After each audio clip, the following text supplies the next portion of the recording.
निर्देशांक ज्यामिति में एक त्रिभुज बना के उसके तीनों शीर्ष के निर्देशांक तुमको दे दिए जाते हैं। कोई फर्क नहीं पड़ता है कि ये त्रिभुज किस तरह का है, मतलब कोण के आधार पर समकोण, न्यून कोण, अधिक कोण है, या फिर भुजाओं के आधार पर समबाहु, समद्विबाहु या विषमबाहु है, उससे कोई फर्क नहीं पड़ता है। बस अगर ये तीन निर्देशांक मालूम है, मान लो इसका हो गया x1 y1, इसका हो गया x2 y2, इसका हो गया x3 y3, अगर ऐसा होता है तो एक छोटा सा फॉर्मूला होता है त्रिभुज ABC का क्षेत्रफल निकालने का। बहुत छोटा सा फॉर्मूला है, ज्यादा टेंशन नहीं लेना है। वो फॉर्मूला देखो क्या है, 1/2। तुम्हारे लिए ये ब्रैकेट का काम करता है, हालांकि ये मोड जैसा टर्म होता है, बुक में कहीं कहीं तुमको ऐसा डंडा दिखेगा, पर हम सब इसको बड़ी कोष्ठ में पढ़ते हैं क्योंकि ये वाला कॉन्सेप्ट अभी अपने सामने नहीं आया है। तो बड़ी कोष्ठ में लिख के इसको देखते हैं। फॉर्मूला देखना कैसे है, थोड़ा सा हम एक चक्री बना रहे हैं। इस जगह लिखते हैं 1, इस जगह लिखते हैं 2 और इस जगह लिखते हैं 3। चलो इस तरह से घूमते हैं, एंटी क्लॉकवाइज घूम रहे हैं। वैसे भी घूम सकते थे, वैसे गिनती लिखे होते तो वैसे घूमते। अब 1 2 3 के बाद वापस 1 2 3 ऐसे ही घूमना है इस पर। ये काम आता है फॉर्मूला तैयार करने में। देखो कैसे, यहां लिखते हैं x1, ब्रैकेट के अंदर लिखते हैं y2 माइनस y3। देखो 1 2 3 हो गया, यहां माइनस है, इस जगह लगाते हैं प्लस। अब ये x1 लिखे थे तो अगला आएगा x2 और ब्रैकेट के अंदर बहुत छोटा सा फॉर्मूला है, कोई बहुत बड़ा फॉर्मूला नहीं है। x2, 2 के बाद 3 और 1 का हिसाब है तो y3 माइनस y1, यहां प्लस, फिर से प्लस, ये x2 ले लिए थे तो अगला x3, और x3 के बाद तुमको पता होगा 3 के बाद खत्म हो गया, नहीं 1 और 2, तो y1 माइनस y2। ये तुम्हारा फॉर्मूला है त्रिभुज का क्षेत्रफल निकालने का। कब? जब एक त्रिभुज के तीनों निर्देशांक दिए गए होंगे। तो काफी छोटा फॉर्मूला है, अब इसका इस्तेमाल करके हमको त्रिभुज का क्षेत्रफल निकालना है। तो जल्दी जल्दी कॉपी निकालो और इसको नोट करो ताकि हम सब क्वेश्चन बनाना शुरू करें। उस त्रिभुज का क्षेत्रफल ज्ञात करें जिसके शीर्ष 1 - 1 -4 6 और -3 -5 हैं। तो चलो एक रफ स्केच, एक छोटा सा त्रिभुज बनाते हैं। त्रिभुज में देखो, ए के जगह हम रख सकते हैं 1 - 1, बी के जगह रखते हैं -4, 6 और सी के जगह रखते हैं -3 -5। आने वाले समय में हम त्रिभुज बनाना छोड़ देंगे, सीधे सीधे सवाल मिलेगा और आंसर निकालने चल देंगे हम सब। अभी तत्काल त्रिभुज बना दिए हैं। अब तुम लिख सकते हो त्रिभुज ABC का क्षेत्रफल क्या हो जाएगा। पहले तो बड़ा वाला फॉर्मूला लिखो, बड़ा वाला नहीं छोटा वाला। x1 y2 minus y3, x2 y3 minus y1, x3 y1 minus y2। ये फॉर्मूला हो गया। 1/2। देखो कैसे कैसे उठाते हैं हम 1 2 3 4 के चक्कर में नहीं पड़ के हम ऐसे कुछ चलते हैं। x1 के बदले 1 लिए हैं, यहां बाद वाला दोनों उठाना होगा। तो पहले लिखेंगे 6, फिर हमको लिखना है माइनस, पर इसको इसके बाद तो इसको लेना है और इसके आगे भी है माइनस, तो माइनस माइनस +5। थोड़ा सा स्टेप खा रहे हैं हम।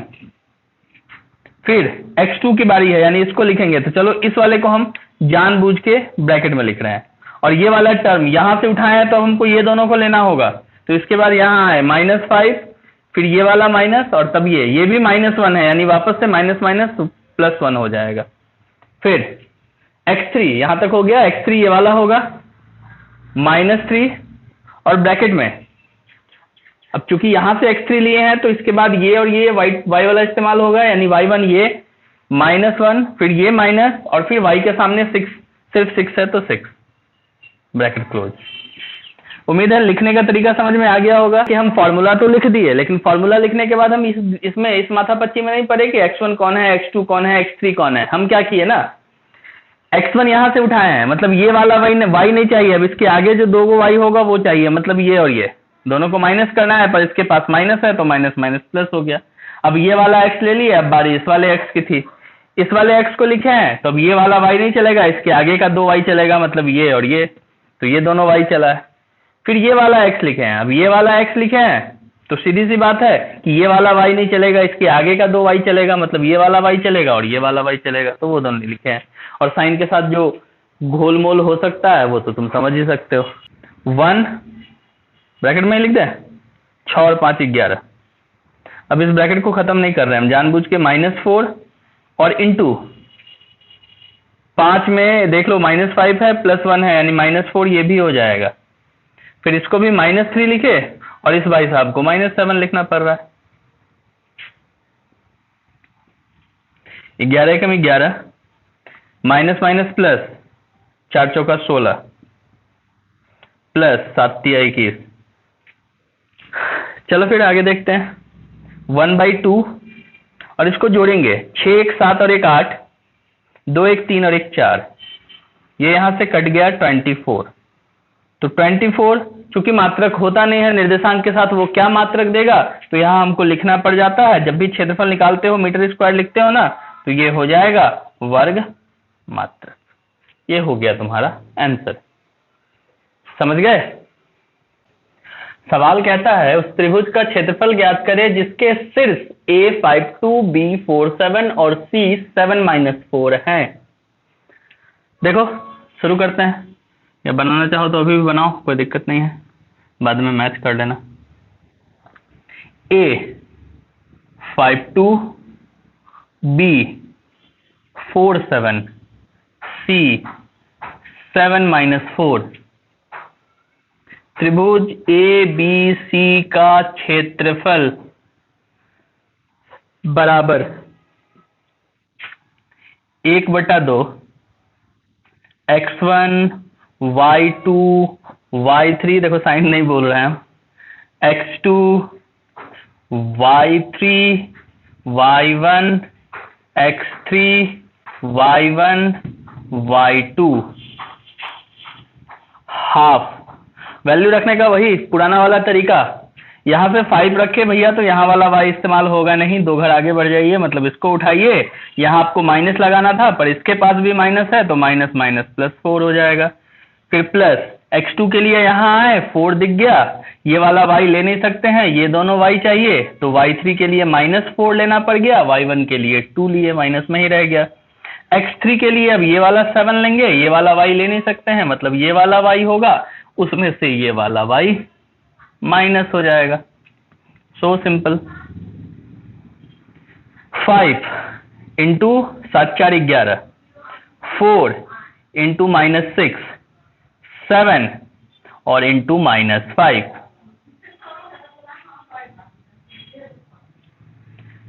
11 5 55, 6 चौका 24, माइनस में हो जाएगा 24 और 7 पंचे 35।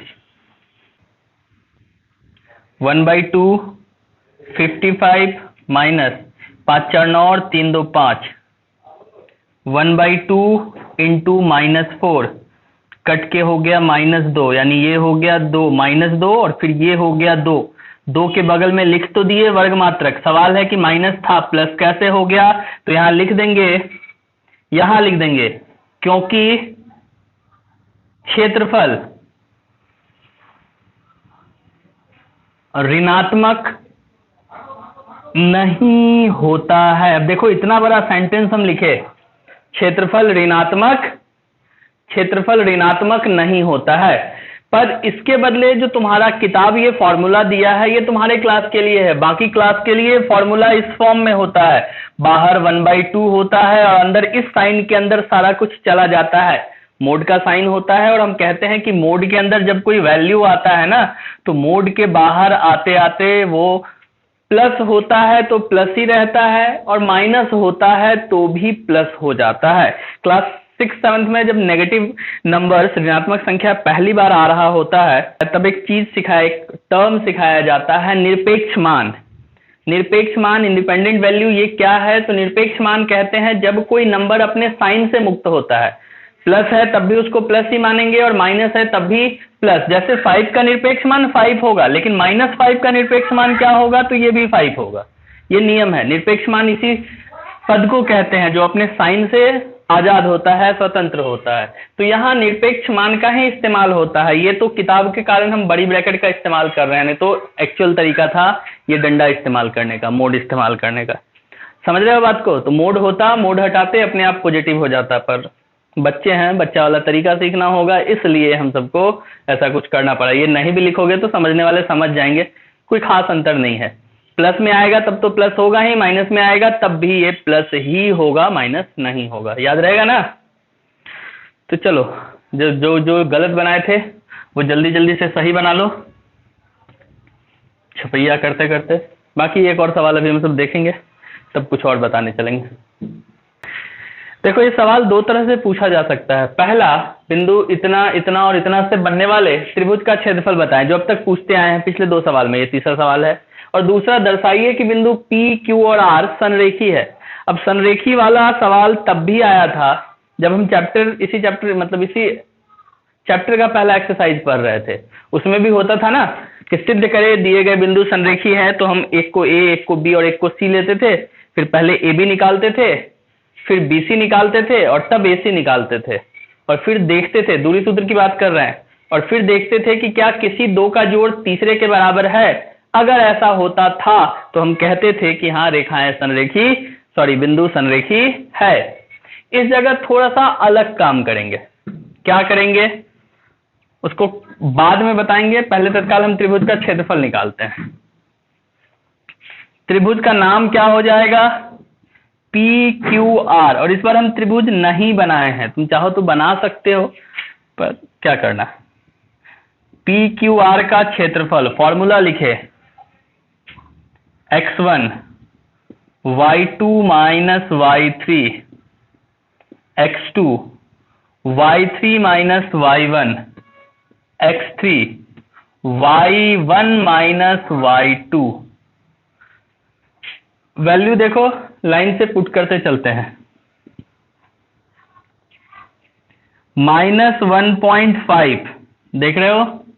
अब चूंकि यहां से x उठा लिए हैं तो ये दोनों उठेगा y ना, तो ये होगा -2, फिर फॉर्मूला का माइनस और ये वाला 4, फिर x2 में ये वाला हो गया। अब x2 में ये उठाएंगे 6, y3 यहां से y नहीं, अगले से y लेना होगा 4, फिर माइनस। आगे सॉल्व करते हैं। वैल्यू तो रख दिए, तरीका वही है मिलाते हुए रखने का। -1.5 into -6 plus 6 into 1 plus -3 into 5। Solve करो, 1/2। देखो माइनस माइनस प्लस हो गया, 15 छक 90 यानी 9.0 लिख सकते हो, प्लस 6 और प्लस देख लो, प्लस माइनस माइनस फिर से हो रहा है, 5 या 15, ये दोनों प्लस वाला है, ऐड हो जाएगा 1/2 15 और लास्ट में -15। तो ये हो गया 1/2 इंटू 0, यानी रिजल्ट हो गया 0 वर्ग मात्रक। अब वर्ग मात्रक नहीं भी लिखते तो ज्यादा अंतर नहीं आना था, 0 है। तो अब 0 क्या बताता है, समझना इस चीज को। पहले सवाल का जवाब तो यही हो गया कि तुम यही लिख दोगे आंसर, अगर पहला सवाल होता तो। दूसरा सवाल होता तो क्या करते, तब भी इतना काम तो हम सिमिलर करते। अब ये 0 आना क्या दर्शाता है, कोई आकृति होगी, कोई भी कैसा भी आकृति हो, यानी एक त्रिभुज बना लो तुम, जैसा भी त्रिभुज बनाओ, आड़ा टेढ़ा, अच्छा खराब, बहुत अच्छा बहुत घटिया, कुछ ना कुछ क्षेत्रफल होगा। आखिर कोई ना कोई जगह तो वो घेरेगा ना, बोर्ड पर ही कम से कम इतना जगह तो वो घेर रहा है। तो जितना जगह वो घेर रहा है, जितना क्षेत्र वो ढकता है, उसी को क्षेत्रफल कहते हैं।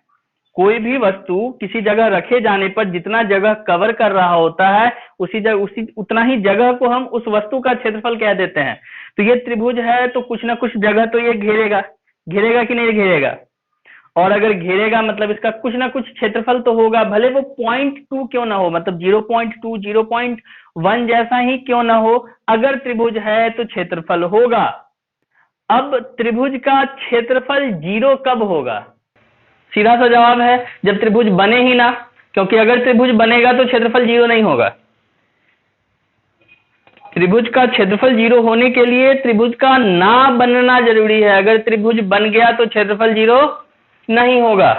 ऐसे में अगर 3 बिंदु, ये जो 3 निर्देशांक दिए हुए हैं, ये 3 बिंदु आड़े टेढ़े हो जाएं, समझना बात को, एक लाइन में ना हो, तो ये हर सूरत में एक त्रिभुज बना डालेंगे।